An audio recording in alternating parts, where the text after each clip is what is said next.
សួស្តីបងប្អូនទាំងអស់គ្នាថ្ងៃនេះនាងខ្ញុំនឹងចែករំលែកអំពីរបៀបឆុងតែម្លិះក្រូចឆ្មាទឹកឃ្មុំនេះគឺជាប៉ាន់ឆុងតែរបស់យើងសម្រាប់ឆុងបានម្ដងមួយកែវពីរកែវ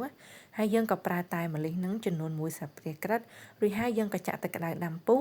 ឲ្យពេញបំពង់នឹងមកប្រហែលជា200មីលីលីត្របងប្អូនរួចហើយយើងក៏បិទគម្របទុកឲ្យតែរបស់យើងជិនជាតិអស់ប្រហែល1នាទីទៅ2នាទីយើងក៏ចុចទម្លាក់ទឹកតែរបស់យើងចុះមកក្រៅមកនេះគឺជាកាកតែម្លិះរបស់យើងហើយឥឡូវនេះយើងក៏មកឆុងតែទាំងអស់គ្នាដោយយើងប្រើទឹកតែម្លិះចំនួន200មីលីលីត្ររួចហើយយើងក៏ប្រើជាមួយនឹងទឹកស្ករ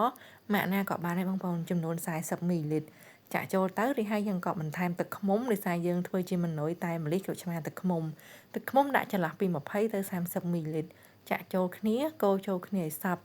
ជាមួយតែនឹងមកបន្ទាប់មកយើងក៏ប្រើទឹកក្រូចឆ្មាចន្លោះពី20ទៅ30មីលីលីត្រចាក់ចូលនឹងមកហើយយើងក៏យកកែវលេខ22ដួសទឹកកកដាក់ឲ្យពេញកែវរួចហើយយើងក៏ចាក់ល្បាយតែក្រូចឆ្មាទឹកឃ្មុំរបស់យើងចូលពីខាងលើនឹងមកជាការស្រេចហើយបងប្អូនជាចុងក្រោយយើងក៏បន្ថែមជាមួយនឹងចំណិតក្រូចឆ្មាឬក៏ផ្កាម្លិះស្រស់មួយចឹងទៀតមកជាការស្រេចហើយឥឡូវនេះតែម្លិះក្រូចឆ្មាទឹកឃ្មុំរបស់យើងបានរួចរាល់ណាបងប្អូនអញ្ចឹងសូមបងប្អូនមានចំណាប់អារម្មណ៍ចង់បានប៉ាន់តែឬមួយក៏សម្ភារៈផ្សេងៗនៅក្នុងវីដេអូនេះបងប្អូនអាចឆាតចូល page បានណាអរគុណច្រើនបងប្អូនទាំងអស់គ្នា